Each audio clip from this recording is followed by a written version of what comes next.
بسم اللہ الرحمن الرحیم۔ السلام علیکم۔ مکتب غامدی کی ایک اور نشست میں خوش آمدید۔ سلسلہ گفتگو 23 اعتراضات کی سیریز میں جاری ہے اور آج اس سلسلے کی قسط نمبر 107 ہم شروع کرنے جا رہے ہیں۔ قرات کے اختلاف کا موضوع زیر بحث ہے۔ اس موضوع کی آج 15ویں نشست ہے اور آخری نشست ہے۔ آغاز کرتے ہیں ہم سب۔ بہت شکریہ آپ کے وقت کا۔ ضمنی توضیحی اشکالات، وہ تنقیدی نقاط جو آپ کی پوری پریزنٹیشن پہ لوگوں کی جانب سے سامنے آتے ہیں، ایک ترتیب کے ساتھ رکھ رہے ہیں، اسی سلسلے کو آگے بڑھاتے ہیں۔ آج کی نشست کا پہلا سوال آپ کی خدمت میں یہ ہے کہ یہ جو کچھ مصحف کی قرات یا قرات عامہ پوری دنیا میں مسلمانوں کے شائع و ذائع ہے، اجماع اور تواتر سے نقل ہوئی ہے، ہمارے ہاتھوں میں ہم پڑھتے ہیں، اس قرآن مجید کے اوپر یہ کیوں لکھا ہوتا ہے کہ یہ حفظ کی روایت ہے؟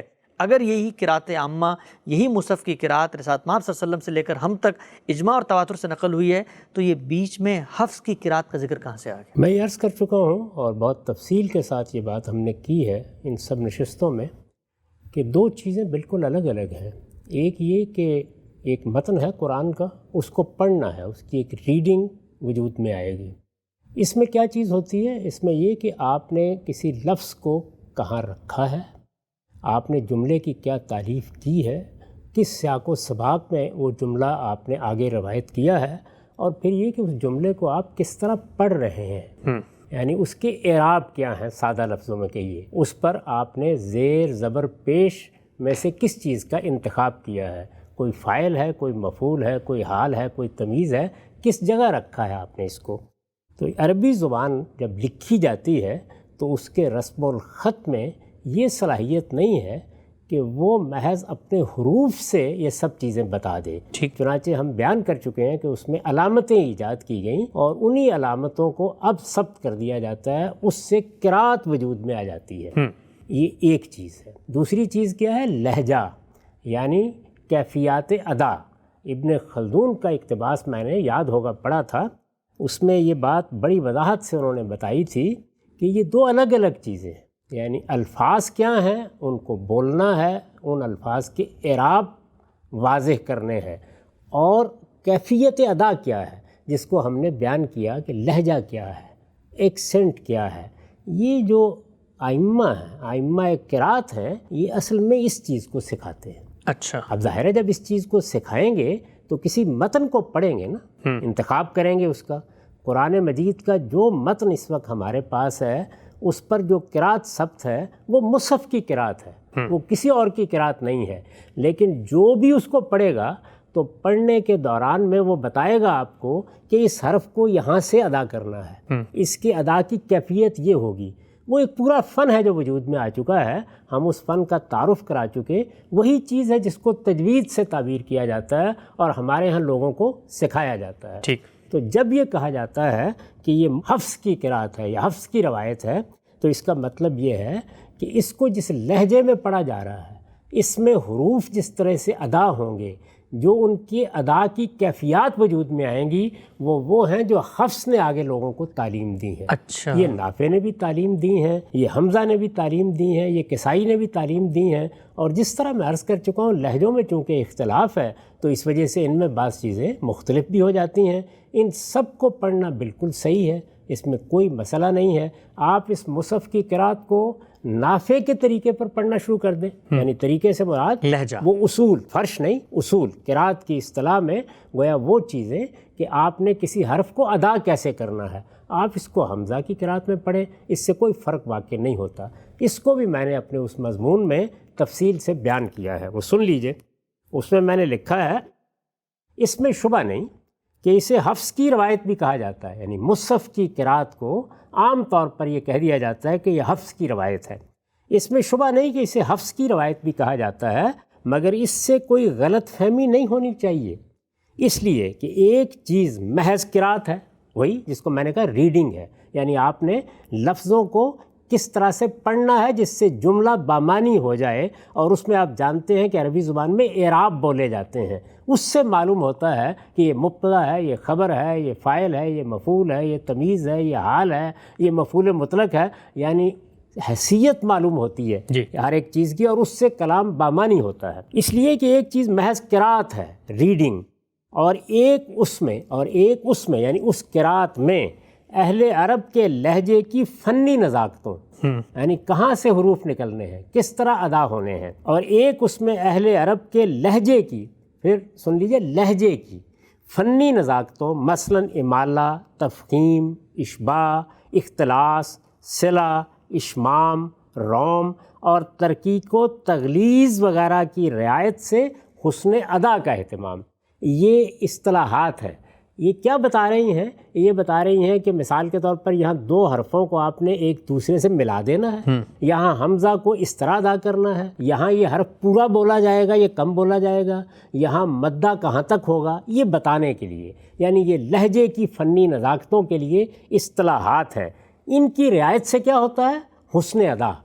یعنی آپ عربوں کے لہجے کو پڑھتے ہیں، یہ ایسے ہی ہے جیسے آپ کسی کو انگریزی زبان کا امریکی لہجہ سکھا رہے ہوں تو آپ یہی بتائیں گے نا اس کو کہ دیکھیے اس حرف کو وہ ادا نہیں کرتے، اس کو وہ حذف کر دیتے ہیں، یہاں آواز اس طرح کی نکلتی ہے۔ اس کے لیے اصطلاحات وجود میں آ گئی ہیں، وہ یہ اصطلاحات ہیں، میں نے نمونے کے طور پر آپ سے یہ بیان کر دی ہیں۔ ایک اس میں یعنی ایک چیز کیا ہے؟ محض قرات، اور ایک اس میں اہل عرب کے لہجے کی فنی نزاکتوں، مثلا امالہ، تفخیم، اشباع۔ یہ امالہ ہے مثال کے طور پر دیکھیے، یعنی میں نے یہ کہا کہ آپ محلہ بھر کے بچوں کو بلائیے، اب میں امالہ کر دوں گا تو میں کہوں گا محلے بھر کے بچوں کو ملائیے، یعنی یہ کچھ نہیں ہوا، صرف ایک لفظ کو ادا کرنے کا طریقہ تبدیل ہو گیا۔ یہ میں نے ایک مثال دی اپنی اردو میں تاکہ بات سمجھ میں آ جائے۔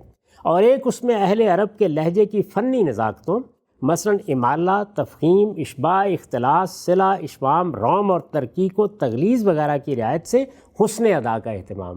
یعنی ایک ہے قرات جو جملے کو یا کلام کو بامانی بناتی ہے، اور ایک ہے اس کو ادا کرنے کے طریقے، یعنی ادا کی کیفیات، وہی چیز جس کو آپ لہجہ اور ایکسنٹ کہتے ہیں، جس سے کلام کے مدعا میں کوئی فرق واقع نہیں ہوتا۔ یعنی کلام کا مطلب کیا ہے، بات کیا ہے، یا اس میں کیا چیز ہے جو اللہ تعالیٰ نے فرمائی ہے، یا میں کوئی بات کرتا ہوں تو وہ کیا ہے، اس پہ کوئی فرق واقع نہیں ہوتا۔ اس قرآن میں یہ جو قرآن ہمارے پاس ہے، یہ جو مصحف ہے جس میں ہم قرآن پڑھتے ہیں، اس قرآن میں یہی دوسری چیز ہے جو حفظ کی روایت سے اخذ کی جاتی ہے، یعنی جو اس کی قرات ہے وہ قرات عامہ ہے، وہ عرضہ اخیرہ کی قرات ہے، وہی قرات ثبت کی گئی ہے، اسی کے مطابق اس پر اعراب لگائے گئے ہیں، لیکن یہی دوسری چیز ہے۔ دوسری چیز کیا؟ ادا کی کیفیات جو حفظ کی روایت سے اخذ کی جاتی ہے، اور اسی بنا پر اسے ان سے منسوب بھی کیا جاتا ہے۔ یعنی یہ وجہ ہے اس کی۔ انہوں نے، یعنی کس نے؟ حفظ نے، انہوں نے اس کی تعلیم، کس کی تعلیم؟ یہ لہجے کی تعلیم، کیسے بولنا ہے، کس طرح ادا کرنا ہے حرفوں کو، انہوں نے اس کی تعلیم اپنے استاد عاصم سے حاصل کی تھی، اور عاصم اس فن میں جلیل القدر تابعی ابو عبد الرحمن السلمی کے شاگرد تھے۔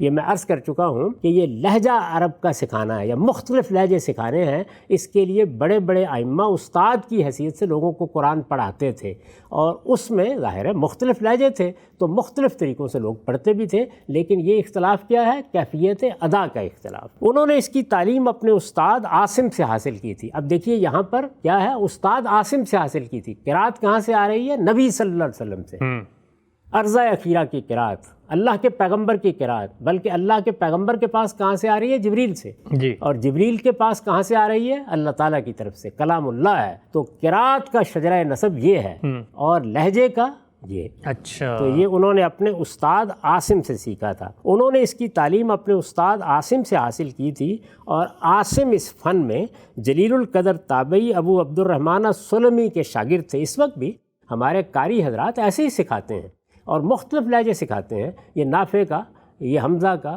یہ کسائی کا، یہ سب سکھاتے ہیں۔ 7 لہجے سکھا دیتے ہیں آپ کو، 10 بھی سکھا دیتے ہیں، جو کم و بیش، کون؟ ابو عبد الرحمن السلمی، جو کم و بیش 40 برس تک کوفے میں اس کی یہ فنی نزاکتیں طلبہ کو سکھاتے رہے۔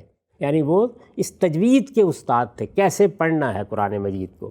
ان کے بارے میں 7 قرات کے اولین مرتب ابو بکر مجاہد، ان کا ہم ذکر کر چکے ہیں کہ انہوں نے 3ری صدی کے خاتمے پر اور 4تھی صدی کی ابتدا میں یہ کتاب مرتب کی، جس میں یہ 7 قراتیں ہیں۔ سبا قرات کے اولین مرتب ابو بکر بن مجاہد نے تصریح کر دی ہے کہ وہ اپنا کوئی اختیار نہیں بلکہ وہی قرات پڑھاتے تھے جس پر سیدنا عثمان رضی اللہ عنہ نے لوگوں کو جمع کرنے کی صحیح کی تھی۔ یعنی جو فرق واقع ہوا وہ یہ تھا کہ باقی جتنے قاری ہیں جیسے نافع ہیں یا ایسے حمزہ ہیں جس طرح ابن کثیر ہیں، انہوں نے اپنا اختیار بھی ترتیب دے دیا تھا۔ وہ اخبار احاد میں جو صحابہ کی قراتیں روایت ہو رہی تھیں ان میں سے بھی کچھ انتخاب کر لیا تھا۔ انہوں نے یعنی ابو عبد الرحمن السلمی نے ایسا نہیں کیا، اور یہی معاملہ عاصم کا ہوا، یہی حفص کا ہوا۔ ان لوگوں کے ہاں قرات عامہ ہی کو سامنے رکھ کر یہ فنی نزاکتیں سکھائی جاتی تھیں، اور اس کو سب بیان کرتے ہیں۔ وہ اپنا کوئی اختیار نہیں بلکہ وہی قرات پڑھاتے تھے جس پر سیدنا عثمان رضی اللہ عنہ نے لوگوں کو جمع کرنے کی صحیح کی تھی۔ اس نے لکھا ہے، کس نے؟ ابو بکر بن مجاہد نے۔ یہی ہے مصنف اس کتاب کا۔ اول من اقرا بالکوفہ القراء التی جمع عثمان رضی اللہ تعالی عنہ الناس علیہ ابو عبد الرحمن السلمی۔ اچھا، یہ ان کی کتاب کی پہلی جلد کے 67 صفحے سے میں نے پڑھا، السبع فی القراءت ان کی کتاب ہے۔ سب سے پہلے جس نے کوفے میں اس قرات کی تعلیم دی جس پر عثمان رضی اللہ تعالی عنہ نے لوگوں کو جمع کیا تھا، وہ ابو عبد الرحمن السلمی تھے، یعنی ارضا اخیرہ کی قرات۔ ٹھیک، وہ قرات جو آخری سال میں حضور نے کی۔ یہ وہی بزرگ ہیں جنہوں نے مختلف قراتوں کا شیوع دیکھ کر لوگوں کی تنبیہ کے لیے فرمایا تھا، کانت قرات و ابی بکر و عمر و عثمان و زید بن ثابت والمہاجرین والانصار واحدہ۔ کیا کہا تھا انہوں نے؟ ابو بکر و عمر، عثمان، زید بن ثابت اور تمام مہاجرین و انصار کی قرات ایک ہی تھی۔ یہ انہی کا بیان ہے، یہ اس سے پہلے پڑھا جا چکا ہے، میں نے یہاں بھی اس کو نقل کیا ہے۔ کانوا یقرؤون القراءۃ العامہ، وہ یعنی یہ سارے بزرگ قرات عامہ کے مطابق قرآن کی تلاوت کرتے تھے۔ وہی القراءۃ التی قرأها رسول اللہ صلی اللہ علیہ وسلم علی جبریل مرتین فی العام الذی قبض۔ یہ وہی قرات ہے جس پر رسول اللہ صلی اللہ علیہ وسلم نے اپنی وفات کے سال جبریل امین کو 2 مرتبہ قرآن سنایا۔ وَكَانَ زید قد شاہد الارض الاخیرہ، ارض اخیرہ کی اس قرات میں زید بن ثابت بھی موجود تھے۔ وَكَانَ یقر الناس بہا حتی مات، دنیا سے رخصت ہونے تک وہ لوگوں کو اسی کے مطابق قرآن پڑھاتے رہے۔ یہ وہی زرکشی میں ان کا اقتباس ہے، ان کا اثر نقل ہوا ہے، تو یہ وہ بزرگ ہیں۔ ٹھیک، یہ ان کے استاد ہیں، تو چنانچہ اس کی مناسبت اس لحاظ سے بہت ہو گئی، یعنی حفظ کے لہجے سکھانے کی اس کے ساتھ، کس کے ساتھ؟ مصحف کی قرات کے ساتھ، اس لیے کہ انہوں نے اپنا کوئی اختیار نہیں ترتیب دیا۔ یہی قرات کون سی قرات؟ یعنی وہ قرات جو ابو بکر و عمر کی تھی، جو ارضا اخیرہ کی تھی، جو قرات عامہ تھی، یہی قرات اس وقت ہمارے مصاحف میں ثبت ہے۔ تاریخ کے اوراق سے کوئی ادنا شہادت بھی پیش نہیں کی جا سکتی کہ تمام مسلمانوں کو ایک قرآن پر اکٹھا کرنے کے لیے سیدنا عثمان رضی اللہ عنہ اور حجاج بن یوسف کی مسائی کے بعد اس کو کسی عالم نے اپنے اثر و رسوخ یا کسی حاکم یا قاضی نے ریاست کی طاقت سے کبھی مسلمانوں کے اندر رائج کرنے کی کوشش کی۔ جو وہاں ہوا دوسری جگہ میں، جو دوسری جگہ ہوا، ظاہر ہے کہ وہ ہوگا تو لوگ مجبور ہو جائیں گے۔ اسی طرح کوئی عالم اپنے اثر و رسوخ سے لوگوں کو آمادہ کر لے گا کہ یہی ٹھیک ہے، تو ہو سکتا ہے کہ کسی گاؤں میں، کسی قصبے میں لوگ اسے اختیار کر لیں۔ اس طرح کے مستثنیات اس وقت اتنی بڑی پھیلی ہوئی آبادی میں ہو سکتے ہیں، لیکن یہ جو قرات ہے، یہ مصحف کی قرات، اس کے بارے میں کوئی ادنا شہادت بھی پیش نہیں کی جا سکتی، جس طرح کہ مغرب میں نافع کی قرات کے معاملے میں کی گئی۔ یہ اسی کا حوالہ دیا میں نے۔ ٹھیک، یعنی اس طرح کا کوئی معاملہ آپ کو تاریخ میں نہیں ملے گا۔ ارضا اخیرہ کے بعد اسے رسول اللہ صلی اللہ علیہ وسلم نے اور آپ کے بعد آپ کے جانشینوں نے رائج کیا۔ کون ہے وہ جانشین؟ ابو بکر و عمر، عثمان و علی۔ یہ اصل میں خلفائے راشدین ہیں جنہوں نے اس کو رائج کیا، اور پھر ہم بتا چکے ہیں کہ کب یہ مصحف پر ثبت ہو گئی۔ ارضا اخیرہ کے بعد اسے رسول اللہ صلی اللہ علیہ وسلم نے اور آپ کے بعد آپ کے جانشینوں نے رائج کیا، اور یہ اسی طرح رائج ہے۔ چنانچہ مسلمانوں کے قراء جب اپنے مختارات ترتیب دے رہے تھے، یہ قاری حضرات جب اخبار احاد میں سے انتخاب کر کے اپنے قراء کی حیثیت سے یہ مختارات ترتیب دے رہے تھے، جیسے لوگوں نے اپنی فقہ بنائی، جیسے لوگوں نے اپنے حدیث کے مجموعے بنائے، چنانچہ مسلمانوں کے قراء جب اپنے مختارات ترتیب دے رہے تھے اور ان کے محدثین جب علم الخاصہ کے اخبار جمع کر رہے تھے، حدیثیں جمع ہو رہی تھی جی، اور ان کے فقہاء اور مفسرین جب ان کی مدد سے قرآن کی مشکلات حل کر رہے تھے، اس وقت بھی وہ پوری دنیا میں اسی کی تلاوت کر رہے تھے، یہی مصحف کی قرأت۔ پہلی صدی ہجری کے آخر میں وہ ہندوستان میں داخل ہوئے تو اسی کی تلاوت کرتے ہوئے داخل ہوئے، اور 8ویں صدی کے اواخر میں جب جاوا، سماٹرا، ملایا اور مشرق بعید کے دوسرے جزائر کے ساحلوں پر اترے تو اس وقت بھی ان کے ہاتھوں میں یہی قرآن تھا، اور خدا نے چاہا تو قیامت تک یہی رہے۔ ہم صاحب یہ نقطہ آپ نے جس خوبی سے واضح کیا کہ وہی مصحف کی قرأت ہے، وہی قرأت عامہ ہے جو پڑھی جا رہی ہے، پڑھائی جا رہی ہے، اس کے لہجے کو ایک شخص نے منتقل کیا، اور خود ان کے جو اساتذہ ہیں، ان کی جو آپ نے تاریخ نقل کر کے یہاں پہ بتائی کہ واضح ہو جاتا ہے کہ وہ کوئی اختیار استعمال نہیں کر رہے، بلکہ عرض اخیرہ کی وہی قرأت جو رائج ہے اور صحابہ کی قرأت ہے اسی کا لہجہ سکھا رہے ہیں۔ ایک ضمنی سوال میں آپ سے پوچھنا چاہتا ہوں، ہمارے ہاتھوں میں اس وقت جو کلام اللہ موجود ہے اس پہ مصحف کی قرأت ثبت ہے، عرض اخیرہ کی قرأت ہے، اگر کوئی شخص حفظ کے بجائے وہاں پر نافع یا عاصم یا کسائی یا اعمش یا کسی اور کے لہجے میں پھر عرض کر رہا ہوں لہجے میں اس کو نقل کرتا ہے، تو کیا ہمارے لیے اس کو پڑھنے میں آج بھی کوئی قباحت نہیں ہوگی؟ ہرگز کوئی قباحت نہیں ہے۔ یہ تو ہم ان 13 نشستوں میں بار بار بیان کر چکے ہیں کہ اس طرح کے معاملے میں یہ اجازت اللہ کے پیغمبر کی دی ہوئی ہے، یہ قیامت تک موجود ہے۔ ہم مسلمان اس کو اپنے اپنے لہجے میں پڑھتے ہیں، عجمی لہجوں میں پڑھتے ہیں، اس پر بھی نکیر نہیں کی جا سکتی۔ عربوں کے لہجے ہیں یہ، اور عربوں کے لہجے میں جس لہجے پر بھی آپ پڑھیں، آپ نافع کے لہجے پر پڑھیں، آپ حمزہ کے لہجے پر پڑھیں، اس سے کوئی فرق واقع نہیں ہوتا۔ یہی بات تو ہم نے واضح کرنے کی کوشش کی ہے کہ ایک چیز لہجہ ہے اور ایک دوسری چیز یہ ہے کہ آپ نے ایک متن کو کس طرح پڑھنا ہے۔ جو چیز معنی پر اثر انداز ہوتی ہے وہ یہ قرأت ہے، یہ پڑھنا ہے، یہ ریڈنگ ہے، لہجے سے کوئی فرق واقع نہیں ہوتا۔ یہ آپ حفظ کے لہجے میں پڑھ لیں یا آپ نافع کے لہجے میں پڑھ لیں، یہ عربوں ہی کے مختلف لہجے ہیں جن کو روایت کیا گیا ہے۔ خود روایت میں یا قرأت کی روایت میں اس کو الگ کیا جاتا ہے، یعنی ایک چیز فرش ہے اور ایک چیز اصول ہے۔ اصول میں یہ ادا کی نزاکتیں ہوتی ہیں، کیفیات ہوتی ہیں، ان میں سے آپ جس کو چاہے اختیار کر لیں، اس کی اجازت ہے، اس میں کوئی معنی نہیں ہے۔ یہ بالکل اسی طرح ہے جیسے ہم بتا چکے کہ آپ ایک کتاب پڑھ رہے ہیں، اسے آپ امریکی لہجے میں پڑھ لیں، آپ اس کو برطانوی لہجے میں پڑھ لیں، انگریزی زبان کی کتاب ہے، اردو کی کتاب ہے، آپ اس کو لکھنوی لہجے میں پڑھ لیں، آپ اس کو دہلی کے لہجے میں پڑھ لیں۔ سر یہ نقطہ واضح ہوا کہ مصحف کی قرأت پر کیوں لکھا جاتا ہے کہ یہ حفظ کی روایت ہے۔ آگے بڑھاتے ہیں سلسلے کو۔ ایک اور سوال، وہ سوال یہ ہے کہ جو کچھ ہمارے ہاتھوں میں آج قرآن مجید موجود ہے، ہمارا یہ ماننا ہے، آپ نے ثابت کیا پوری کی پوری ہسٹری ٹریس کر کے کہ یہ وہی ہے جو رسول اللہ صلی اللہ علیہ وسلم نے صحابہ کرام کو عرض خیرہ میں دیا۔ سوال یہ ہے کہ پھر اس کلام اللہ کے اندر تو کوئی زبر زیر پیش کی بھی، جس کو آپ کہتے ہیں کہ اختلاف نظر نہیں آنا چاہیے۔ ایک ہم دیکھتے ہیں کہ اسی روایت حفظ کے تحت چھپنے والے اسی مصحف کی قرأت میں سورہ روم کی آیت نمبر 54 کے تحت بعض نسخوں میں ذوف لکھا ہوا ہے، یعنی ضاد عین فے میں ضاد کے اوپر ضمہ ہے، پیش ہے، جبکہ یہی مصحف، یہی روایت، یہی قرأت سعودی عرب سے جب چھپتی ہے تو وہاں پر ضعف لکھا ہوا ہے، ضاد کے اوپر زبر ہے۔ یہ بتائیے گا کہ پھر مصحف کی ایک قرأت جو کہ ثبت ہو چکی ہے، اس میں ایک لفظ کی ادائیگی میں یہ اختلاف کیوں سامنے آتا ہے؟ دنیا کی ہر زبان میں ایسے الفاظ ہوتے ہیں جن کے 2 تلفظ رائج ہوتے ہیں۔ ہماری اپنی زبان میں اگر آپ دیکھیں تو حضانت اور حضانت دونوں تلفظ بالکل ٹھیک ہیں۔ عجز اور عجز، یعنی فصحا عجز بولیں گے، عوام عجز بولتے ہیں۔ ہمارے ہاں لغت میں بھی ثبت کر دیا جاتا ہے، دونوں تلفظ بالکل درست ہیں۔ یہ لفظ کو بولنے کا طریقہ ہے، اس میں اور لہجے میں کوئی خاص فرق نہیں ہے۔ اس طرح کے 10 اور الفاظ ہو سکتے ہیں جن میں اگر اہل عرب دوسرے طریقے سے ان کو بولتے ہیں، آپ آج بھی بولیے، قرآن میں بھی بولے جا سکتے ہیں، تو ذوف اور ضعف کا کوئی تعلق اس سے نہیں ہے کہ اس سے معنی میں کوئی فرق پڑ جائے گا۔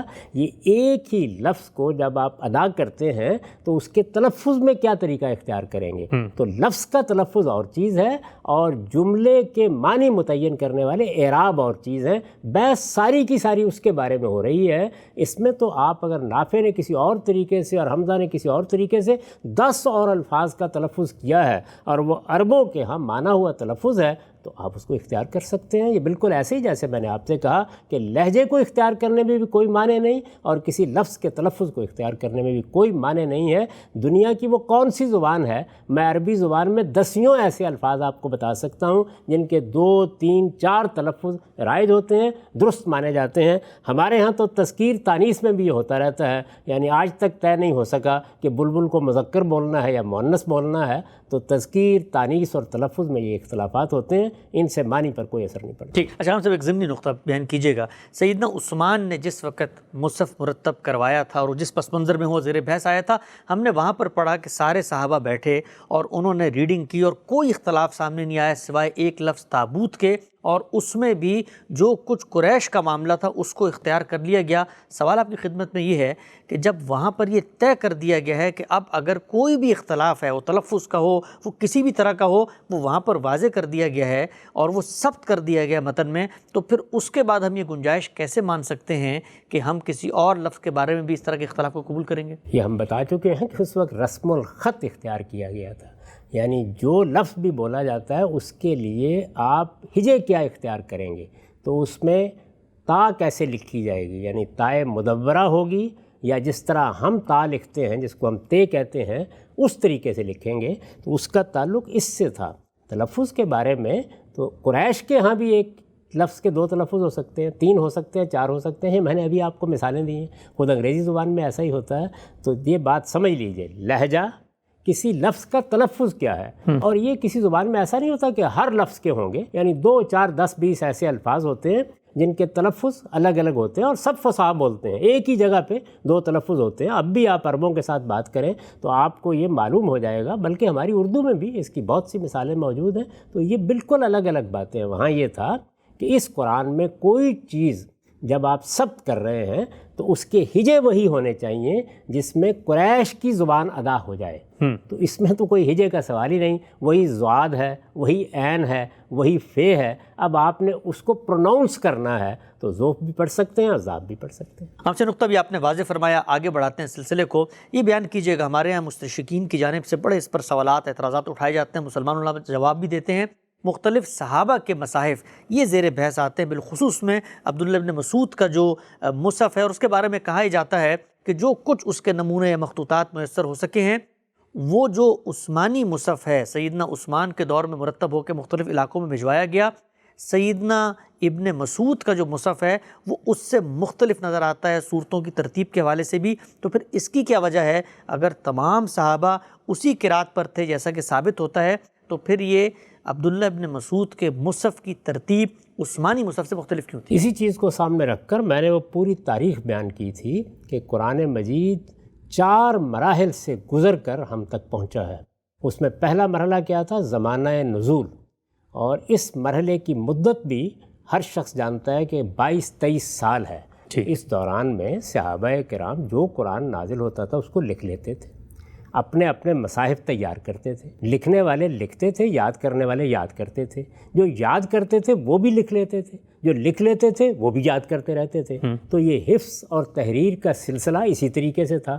اس وقت یہ عبداللہ بن مسعود کے ایک مصحف کا کیا ذکر کیا جائے، 10 مصاحف ہوں گے جو تیار ہو گئے ہوں گے، اور ہو سکتا ہے کہ بعد کے زمانے میں لوگوں نے دیکھے ہوں۔ ایسا کوئی مصحف ابھی ملا نہیں ہے، نہ عبداللہ بن مسعود کا ملا ہے۔ یہ اصل میں ہمارے ہاں لوگ علماء کی حیثیت سے اس زمانے کی روایت نقل کرتے ہیں، تو اس میں آپ کو اس طرح کی چیزیں مل جاتی ہیں کہ عبداللہ بن مسعود کے مصحف میں یہ تھا، فلاں صحابی کے مصحف میں یہ تھا، اسی کو بنیاد بنا کر اس طرح کے سوالات کیے جاتے ہیں۔ تو میں تو بڑی تفصیل کے ساتھ بیان کر چکا ہوں کہ اس طرح کے 10 مصاحف تھے، لیکن جس وقت پھر عرضہ اخیرہ کی قرات ہوئی تو آہستہ آہستہ اسی قرات کو رائج کیا گیا۔ پھر سیدنا عثمان کے زمانے میں یہی تو ہوا تھا کہ مختلف مصاحف کے اختلافات سامنے آئے جو لوگوں نے اپنے طور پر لکھ رکھے تھے، تو انہوں نے سرکاری طور پر پھر باقاعدہ مصاحف تیار کرائے اور ان کو شائع و ضائع کیا، اور اس وقت قرآن کا جو متن لکھا جاتا ہے وہ وہی ہے جو سیدنا عثمان نے طے کر دیا تھا۔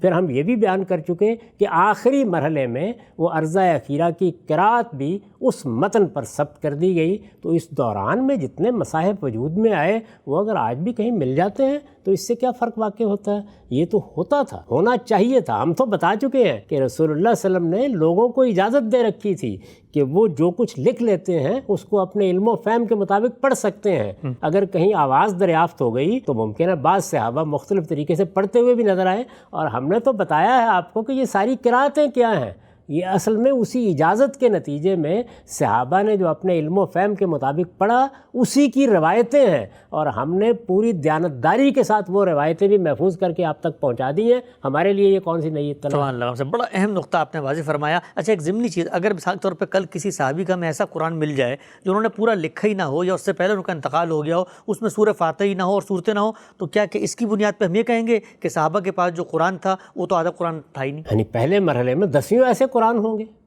ایسے 10 صحابہ اپنی قرأت کر رہے ہوں گے، کسی کے پاس 10 صورتیں ہوں گی، کسی کے پاس 20 صورتیں ہوں گی، انہوں نے اسی ترتیب سے لکھا ہوگا جس طرح سے وہ صورتیں اتری ہوں گی یا جیسے ان تک پہنچی ہوں گی۔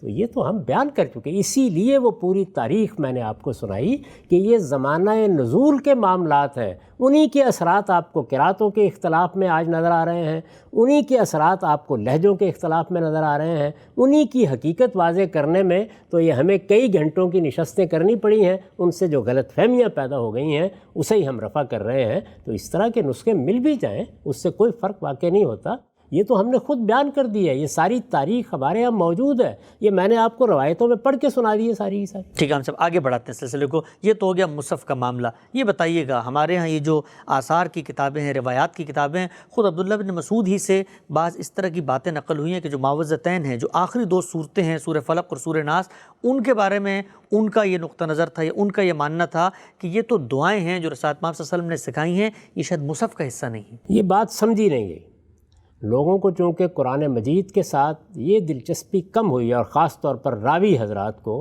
کہ وہ تدبر کریں، دیکھیں قرآن میں کیا ہے، قرآن مجید کی ترتیب کیا ہے، قرآن مجید میں ترتیب کا اعجاز کیا ہے، اس کو نہیں سمجھ پائے۔ میں اس کی ایک مثال دیتا ہوں آپ کو۔ آپ میری تفسیر اٹھائیے اور یہ دیکھیے کہ سورہ نساء اور سورہ مائدہ کے بارے میں نے لکھا ہے کہ یہ فلاں آیت پر سورہ ختم ہو گئی ہے، اس کے آگے ایک ضمیمہ ہے جس میں سوالوں کے جواب دیے گئے ہیں۔ کیا بات ہے! یہی بات میں نے سورہ نساء کے آخر میں کہی ہے، یہی میں نے سورہ مائدہ کے آخر میں کہی ہے۔ پورے قرآن کے بارے میں بھی سن لیجئے کہ پورے قرآن میں سورہ فاتحہ کی حیثیت دیباچے کی ہے اور معوذتین کی حیثیت آخری دعا کی ہے۔ قرآن ختم ہو جاتا ہے سورہ اخلاص پر، یہ میں نے بھی لکھا ہے۔ تو عبداللہ بن مسعود رضی اللہ عنہ قرآن مجید کے غیر معمولی عالم ہیں، انہوں نے رسول اللہ سے قرآن سمجھا اور سیکھا ہے۔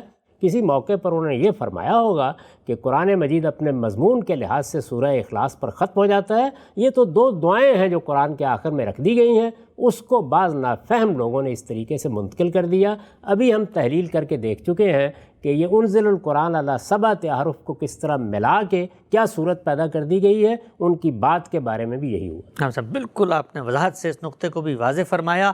آگے بڑھاتے ہیں سلسلے کو۔ یہ بیان کیجئے گا، اس پوری بحث میں آپ نے مراحل بتایا کہ کس مرحلے پہ کس چیز کی رعایت تھی، اجازت تھی، کب وہ اجازت ختم ہو گئی، اور اس کے بعد صحابہ کرام کے اندر ان مراحل کی تاریخ کو نقل کرنے کے حوالے سے جو اختلاف سامنے آیا، اس میں آپ سیدنا عمر کی طرف یا سیدنا عمر کے موقف کے ساتھ کھڑے ہوئے ہیں، اور قرآن مجید کی سورہ قیامہ کی ایک آیت کو بنیاد بنا کر اسی کو درست سمجھتے ہیں۔ قرآن مجید کی اسی آیت کے بارے میں کہا جاتا ہے کہ ابن عباس رضی اللہ عنہ کی تفسیر نقل ہوئی ہے، اور وہ یہ کہتے ہیں کہ اس آیت کے اندر ان علینا جمع ہوا بیانہ میں جمع کرنے سے مراد رسالت پاک صلی اللہ علیہ وسلم کے سینے میں جمع کرنا ہے، نہ کہ قرآن مجید کو خارج کے اندر کہیں پہ جمع کر کے پھر رسالت پاک صلی اللہ علیہ وسلم کے ذریعے لوگوں کے حوالے کروانا ہے۔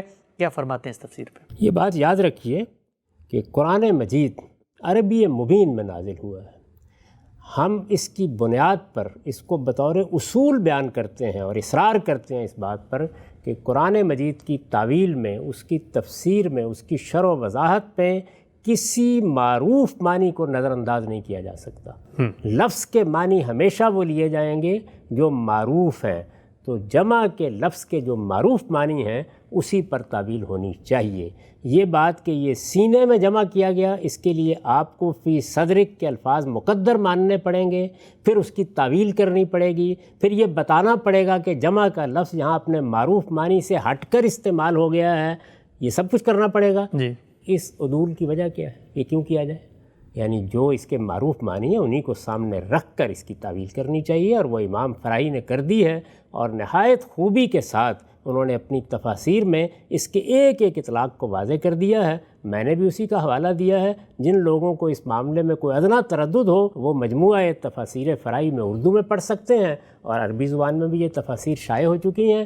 میری تفسیر میں بھی اس کو دیکھ سکتے ہیں۔ جمع کے لفظ کو معروف معنی میں لیا جائے گا، اور قرآن میں ہر لفظ کو معروف معنی میں لیا جائے گا۔ اس کے معروف معنی سے اس کو ہٹانے کی کوئی گنجائش نہیں ہے، اس لیے کہ قرآن کا اپنا دعویٰ یہ ہے کہ وہ بلسان عربی مبین نازل ہوا۔ اب سر یہ پوری بات میں تسلیم کر لوں، اس پر کہا جاتا ہے کہ یہ بتائیے کہ امام فرائی زیادہ عربی جانتے تھے یا ابن عباس زیادہ عربی اس کا عربی جاننے سے کوئی تعلق نہیں ہے، یہ تفسیری روایات ہیں۔ نہیں کہا جا سکتا کہ کیا بات عبداللہ بن عباس رضی اللہ عنہ نے کہی تھی، کیا بعد میں منتقل ہوئی، کس طرح کا کوئی مسئلہ درپیش تھا۔ اگر یہی بات ہے تو پھر تو تمام علماء سے کہیے کہ وہ اپنے دفتر بند کریں، رازی اور کشاف سے بھی، اور وہ کوئی تفسیر نہ لکھیں، اس لیے کہ پھر تو کسی ایک صحابی کی کسی تفسیر سے یا کسی تابعی سے اگر آپ اختلاف کریں گے تو آپ کسی جرم عظیم کا ارتکاب کر دیں گے، تو یہ تو راستہ ہی بند ہو جائے گا۔ نہیں، قرآن مجید کو اسی طرح دیکھا جائے گا جس طرح سے اس کو دیکھنے کے مسلمہ اصول ہیں، یعنی اگر لفظ کو دیکھیں گے تو معروف معنی میں لیں گے، تالیف قبول کریں گے تو معروف تالیف قبول کریں گے، اور سیاق سباق سے الگ کر کے کوئی معنی بھی اختیار نہیں کیے جائیں گے۔ ٹھیک ہے، یہ نقطہ آپ نے واضح فرمایا۔ خاتمے کی طرف ہم بڑھ رہے ہیں، یہ بیان کیجئے گا، آپ نے یہ بات اسٹیبلش کر دی اپنے نقطہ نظر کے مطابق کہ جو کچھ ہمارے ہاں قراتوں کا اختلاف ہے یہ اصل میں خاص مرحلے کی اخبار احاد ہیں جن کو آگے لوگوں نے منتقل کر دیا ہے۔ یہ آپ کا نقطہ نظر تو سمجھ میں آتا ہے۔ اللہ تعالیٰ قرآن مجید میں کہتے ہیں کہ اِنَّا نَحْنُ نَزَّلْنَا الذِّكْرَ وَإِنَّا لَهُ لَحَافِظُونَ، یہ قرآن مجید ہم نے نازل کیا ہے اور ہم ہی اس کی حفاظت کریں گے۔ گویا جس چیز کی حفاظت ہوگی وہ قرآن مجید ہوگا۔ ہم یہ دیکھتے ہیں کہ معاشرے کے اندر جمہور مسلمانوں میں، علماء میں یہ نقطہ نظر رائج ہے کہ یہ باقی قراتیں بھی قرآن ہیں، آپ ان کو قرآن نہیں مانتے عرض اخیرہ کی قرات کے بعد۔ تو سوال آپ کی خدمت میں یہ ہے کہ حفاظت کا ذمہ تو قرآن کا لیا گیا تھا، تو جو کچھ لوگ قرآن مان رہے ہیں تو پھر تو اس کی بھی حفاظت ہوگی نا۔ قرآن کی حفاظت اللہ تعالیٰ نے کرنی تھی، اس میں آپ تفسیر کا کوئی انحراف اختیار کر رہے ہیں، آپ اس کی تاریخ کے بارے میں کوئی رائے قائم کر لیں، آپ اخبار احاد کے بارے میں کوئی رائے قائم کریں، آپ کسی آیت کے بارے میں یہ کہیں کہ یہ وہاں سے نکال دی گئی، اس کا حکم باقی ہے، اس کی کوئی ذمہ داری اللہ تعالیٰ نے نہیں لے رکھی ہوئی۔ یہ سب چیزیں تو ہوں گی، یعنی لوگوں کے دماغ نہیں بند کر دیے گئے، علم اپنے طریقے سے جاری ہے۔ قرآن مجید کی حفاظت تو اس شان سے کی ہے کہ اس سب کچھ کے باوجود آج ہم بیٹھے ہوئے آپ کو بتا رہے ہیں کہ یہ مصحف ہے، اس میں قرآن ثبت ہے، یہ ہر شخص کے ہاتھ میں ہے، اور یہ وہ قرآن ہے جس کی حفاظت کی گئی ہے، جس میں وہ آیت ہے جو بتا رہی ہے کہ ان سب قراتوں کے مقابل میں عرضہ اخیرہ کی قرات پڑھی جائے گی، فاتبع قرآن۔ سبحان اللہ، سبحان اللہ۔ غام صاحب، خاتمے کی طرف ہم پہنچ چکے ہیں، 15 نشستوں پر مشتمل بڑی لمبی یہ گفتگو۔ میں یہ چاہتا ہوں کہ اس پورے کے پورے اختلاف کو آپ نے عہد بہد پیش کیا، ابتدا سے لے کر انتہا تک، بنیادی مقدمات، بنائے استدلال، اور پھر ضمنی توضیح اشکالات بھی زیر بحث ہے۔ خاتمے کی طرف جا رہے ہیں ہم۔ یہ بتائیے گا، ایک شخص آگے بڑھتا ہے، میں ہر دفعہ یہ سوال پوچھتا ہوں، اور وہ یہ کہتا ہے کہ غامدی صاحب نے تو قراتوں کا انکار کر دیا ہے۔ پوری گفتگو کے نتیجے میں آپ کے نقطہ نظر کا خلاصہ کیا ہے؟ وہی جس کو میں نے ایک موقع پر بیان کر دیا تھا کہ امام فراہی نے، اس کے بعد استاذ امام نے اور میں نے ایک ہی بات کہی ہے، اور وہ یہ کہ قرآن مجید رسالت بآب صلی اللہ علیہ وسلم نے دیا، صحابہ کرام نے آخری مرحلے کی قرات کو رائج کیا، یہی قرات ہے جو مصحف پر ثبت ہوئی۔ قرآن مجید اب وہی ہے، اس کے سوا جتنی روایات آپ کو ملتی ہیں وہ سب اخبار احاد ہیں۔ دوسرے لفظوں میں یا عام طریقے پر سمجھانے کے لیے کہیے تو وہ گویا قرآن مجید کی روایت کے بارے میں احادیث ہیں۔ ہم نے یہ پوری تفصیلات سامنے رکھ دی ہیں کہ یہ اصل میں کہاں سے پیدا ہوئیں۔ یہ صحابہ کرام تھے جن کو پہلے مرحلے میں اجازت دی گئی، وہ اپنے لہجے میں بھی پڑھ سکتے تھے اور اپنے علم کے مطابق بھی متن کی قرات کر سکتے تھے۔ وہی روایتیں ائمہ تک پہنچیں، انہی روایتوں سے انہوں نے اپنا اختیار ترتیب دیا، وہی اختیار شائع و ضائع ہوا، اور جب شائع و ضائع ہوا تو کسی نے اس کو متواتر کہہ دیا اور کسی نے اس کو مشہور کہہ دیا۔ قرآن مجید نقل متواتر کے ذریعے سے، نقل الکافہ عن الکافہ کے ذریعے سے منتقل ہوا ہے، وہی ہے جو مصحف میں ثبت ہے، اسی کو بنیاد بنایا جائے گا۔ یہ سب قرأتیں قرآن سے متعلق احادیث ہیں، ان کے ساتھ وہی معاملہ کیا جائے گا جو احادیث کے ساتھ کیا جاتا ہے۔ صاحب ہمارا وقت یہاں پر ختم ہوتا ہے۔ 15 نشستوں پر مشتمل ایک بہت ہی مفصل اور طویل گفتگو قرأت کے حوالے سے غامدی صاحب کا پہلی دفعہ اس قدر تحقیق کے ساتھ اور اس قدر تفصیل کے ساتھ نقطہ نظر سامنے آیا۔ اتفاق اختلاف سے قطع نظر ایک بات بالکل واضح ہو جاتی ہے کہ جو قرآن ہمارے ہاتھوں میں ہے اس پر کوئی شبہ، کوئی تردد نہیں پیدا کیا جا سکتا۔ ہم پورے اعتماد، پورے ایقان، پورے اذعان اور پورے یقین سے کہہ سکتے ہیں کہ یہ وہی کلام ہے جو رسالت پاک صلی اللہ علیہ وسلم کو اللہ نے دیا اور بے شبہ ہمارے ہاتھوں میں پہنچ گیا۔ وقت یہاں ختم ہوتا ہے۔ دوبارہ حاضر خدمت ہوں گے ایک نئے اعتراض کے ساتھ، ایک نئی الجھن کے ساتھ۔ غامدی صاحب اب تک آپ کا بہت شکریہ۔